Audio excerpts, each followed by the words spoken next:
Paano nga ba naging isa sa pinakamakapangyarihang leader sa buong mundo si Chinese President Xi Jinping?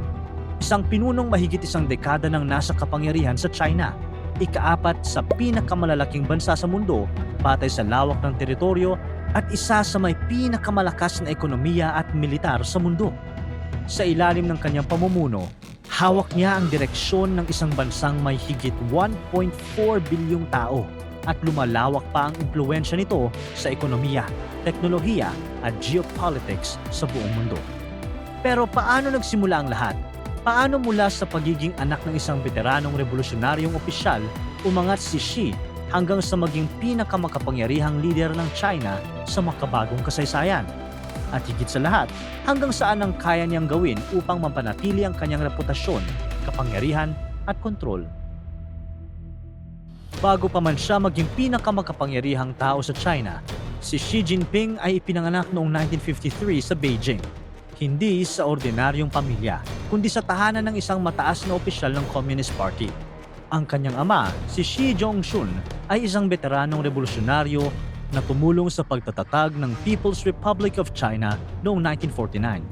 Isa siya sa mga opisyal na malapit sa unang henerasyon ng mga lider matapos ang tagumpay ng mga komunista sa Civil War. Ibig sabihin, lumaki si Xi sa loob mismo ng political elite ng Beijing. Bata pa lang, nakikita na niya kung paano gumagana ang kapangyarihan sa loob ng partido. Pero biglang nagbago ang lahat. Noong 1966, sinimula ni Mao Zedong ang Cultural Revolution. Si Mao ang pangunahing leader ng Chinese Communist Party. Sa loob ng halos 3 dekada, siya ang pinakamataas at pinakamakapangyarihang tao sa China. Ang komunismo na itinataguyod ni Mao ay isang sistemang paniniwala na nagsasabing ang mahahalagang yaman ng bansa tulad ng lupa, pabrika, bangko at malalaking negosyo ay hindi dapat pag-aari ng pribadong individual, kundi kontrolado ng Estado sa ngalan ng buong lipunan. Layunin nitong bawasan o alisin ang malaking agwat sa pagitan ng mayaman at mahirap sa pamamagitan ng kolektibong pagmamayari at sentralisadong pamamahala ng ekonomiya. Nilinis ng kampanya ang partido at lipunan mula sa mga taong pinaghinalaang kulang ang katapatan sa komunismo. Target ang mga opisyal, guro, negosyante at mga taong may mataas na edukasyon tulad ng mga propesor, manunulat at eksperto. Sila ang tinatawag na intellectuals. Itinuturing silang may bourgeois na pag-iisip o masyadong pabor sa pribadong negosyo, personal na pagmamayari at lumang tradisyon. Sapat na ang hinala para maparusahan. Marami ang tinawag na kontra-revolusyonaryo, kahit walang malinaw o patas na proseso. Kaya sa isang iglap, marami ang nawalan ng trabaho, kalayaan at reputasyon.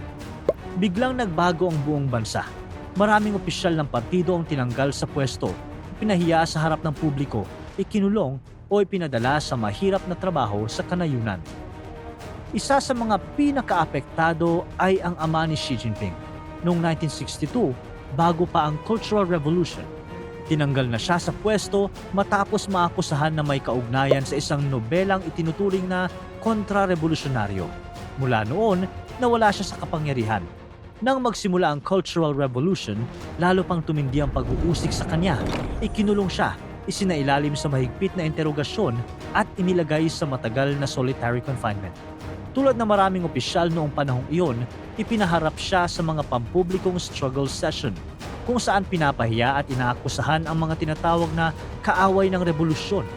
Binansagan din siyang capitalist roader, isang tawag sa mga pinaghihinalaang lumilihis sa sosyalistang direksyon ni Mao. Damay ang buong pamilya ni Zhongxun. Ang kanyang asawa na si Qi Xin ay napilitang lumahok sa mga pampublikong struggle session kung saan kinailangan niyang tumayo sa harap ng mga tao at kondenahin ang sariling asawa bilang bahagi ng political campaign. Mas lalo pang naging masalimuot ang lahat ng isa sa kanilang mga anak na babae, si Xi Heping, ay winakasan ng sariling buhay noong huling bahagi ng 1960s. Ayon sa mga ulat, marahil dahil umano ito sa gitna ng matinding pressure, kaihiyan at stigma na dinanas ng pamilya matapos mapatalsik at mausig ang kanilang ama. Samantala, si Xi Jinping ay nakaranas din ng diskriminasyon at pampublikong kahihiyan bilang anak ng isang pinatalsik na opisyal.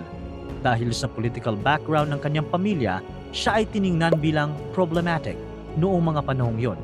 Noong 1969, sa edad na 15, ipinadala siya sa isang liblib na baryo sa Shanxi Province bilang bahagi ng Sent Down Youth Movement, isang programang nagpadala ng milyon-milyong kabataang tagalungsod sa kanayunan upang magsaka at sumailalim sa tinatawag na re-education sa pamamagitan ng pagtatrabaho. Doon, tumira siya sa isang cave dwelling sa Loess Plateau.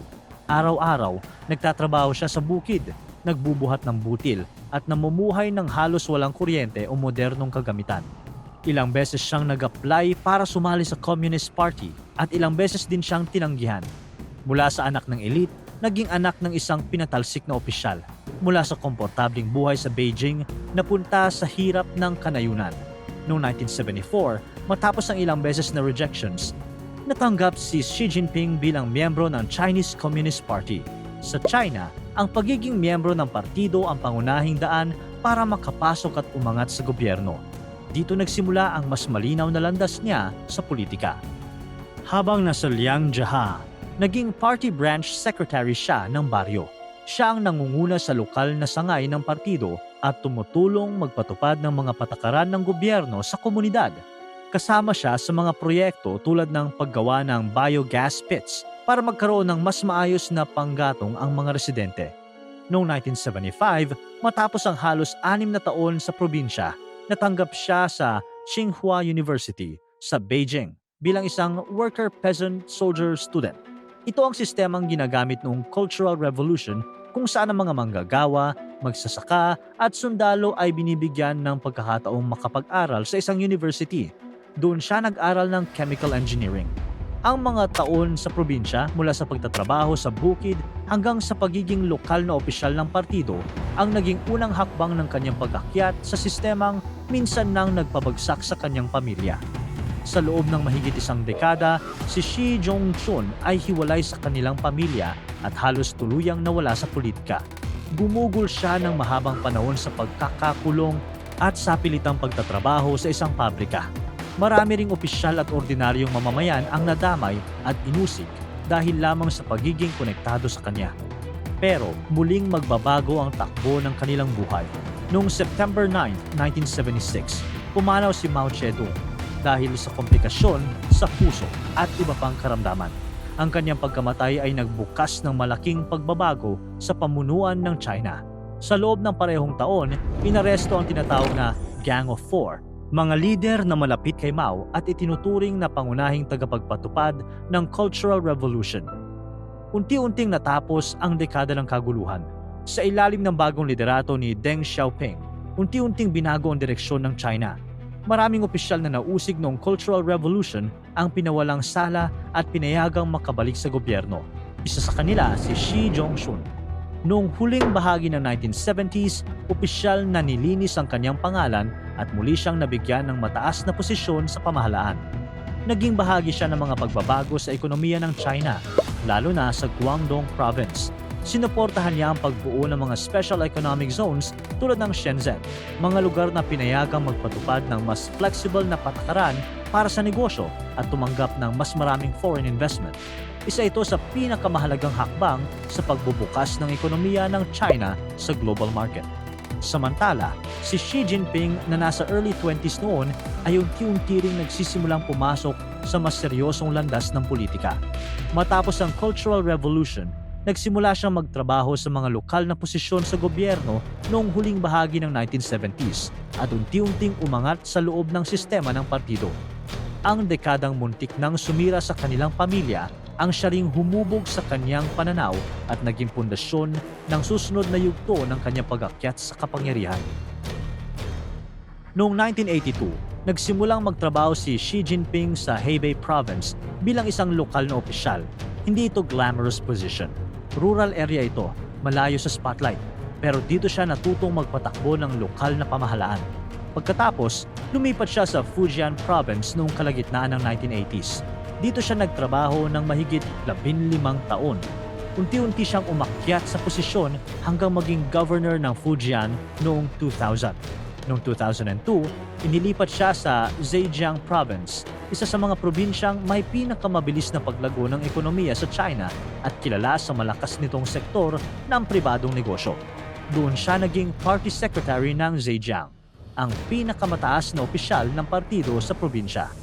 Nakilala siya bilang leader na sumusuporta sa paglago ng negosyo, pero nananatiling mahigpit at tapat sa mga patakaran ng Communist Party na dapat manatiling nasa ilalim ng kontrol ng partido ang direksyon ng pamahalaan, media at mahahalagang desisyon sa ekonomiya. Noong May 24, 2002, habang patuloy ang pag-angat ni Xi Jinping sa politika, pumanaw ang kanyang ama na si Xi Zhongxun dahil sa mga komplikasyon dulot ng katandaan. Pagsapit ng 2007, sumabog ang isang malaking corruption scandal sa Shanghai na may kinalaman sa misuse ng pension funds. Dahil dito, tinanggal sa pwesto ang party chief ng lungsod na si Chen Liangyu. Upang patatagin ang sitwasyon, itinalaga si Xi Jinping bilang bagong party chief ng Shanghai. Mabilis niyang inayos ang sitwasyon at ipinakita na kaya niyang pamunuan ang isa sa pinakamahalagang lungsod ng China. Makalipas lamang ang ilang buwan, October 2007, napili siya bilang miyembro ng Politburo Standing Committee, ang pinakamataas at pinakamakapangyarihang grupo sa loob ng Communist Party. Sa puntong iyon, nakikita na ang posibilidad na siya na ang isa sa mga susunod na leader ng China. Noong November 15, 2012, si Xi Jinping ay nahalal bilang General Secretary ng Chinese Communist Party matapos ang 18th Party Congress. Sa sistemang ito, hindi direktang bumoboto ang publiko. Ang mga miyembro ng Central Committee ng partido ang bumoboto para sa bagong pamunuan. At mula sa kanila, pinipili ang Politburo Standing Committee, ang pinakamataas na decision-making body ng partido. Sa China, ang General Secretary ang pinakamakapangyarihang posisyon. Noong November 2012, naging chairman din si Xi Jinping ng Central Military Commission ng partido na nangangahulugang siya ang pinuno ng Armed Forces. Hanggang sa noong March 2013, inihalal siya ng National People's Congress bilang presidente ng People's Republic of China, ang formal na head of state. Sa puntong iyon, hawak niya ang tatlong pangunahing sentro ng kapangyarihan sa China, ang partido, ang militar at ang gobyerno. Ang anak ng pinatalsik na opisyal ngayon ay nasa tuktok na.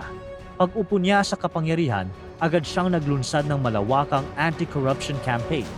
Libo-libong opisyal, kabilang ang matataas na leader ng partido at mga general ng militar ang naimbestigahan at marami ang nakulong. Marami ang naparusahan, pero kasabay nito, maraming kilalang personalidad sa loob ng partido, kabilang ang ilang itinuturing na makapangyarihang figures at posibleng karibal niya ang nawala sa pwesto at nakulong. Dahil dito, nabawasan ang impluwensya ng ibang factions sa loob ng partido at lalo pang tumibay ang kontrol ni Xi sa partido at militar. Unti-unting mas naipon sa iisang leader ang kapangyarihan at mas maraming mahahalagang desisyon ang direktang nanggagaling kay Xi.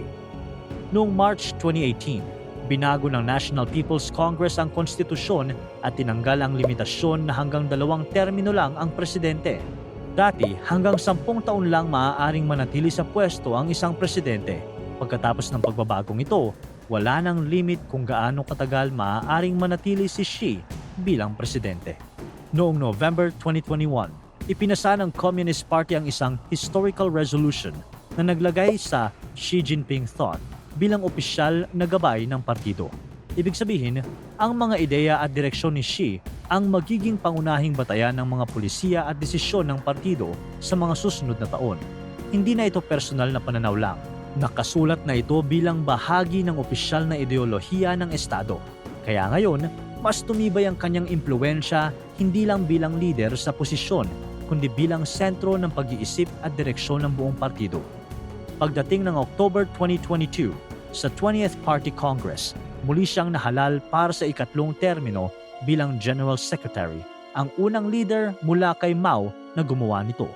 Isipin mo, matapos ang Cultural Revolution, sinadya ng mga sumunod na leader tulad ni Deng Xiaoping na gawing mas kolektibo ang pamumuno upang maiwasan ang sobrang konsentrasyon ng kapangyarihan sa iisang tao, tulad na nangyari sa panahon ni Mao. Sa ilalim ni Xi, muling naipon ang kapangyarihan sa iisang leader. Ang sistemang minsang nagparusa sa kanyang pamilya ay ngayon siya na ang may hawak, ang partido, ang militar at ang direksyon ng buong bansa.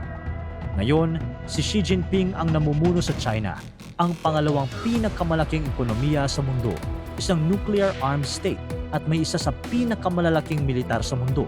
Sa ilalim niya, mas naging matapang ang China sa pag-angkin ng mga teritoryo sa mga pinagtatalunang karagatan sa Southeast Asia. Mas lumakas ang military pressure sa Taiwan at mas naging aktibo sa pagpapalawak ng impluwensya nito sa iba't ibang rehiyon. Mula sa anak ng isang pinatalsik na opisyal, siya ngayon ang lider ng isang kapangyarihang kayang baguhin ang balanse ng mundo. Para tuloy-tuloy ang saya at kwentuhan, huwag kalimutan mag-subscribe sa Bubbly YouTube channel at pindutin ang notification bell.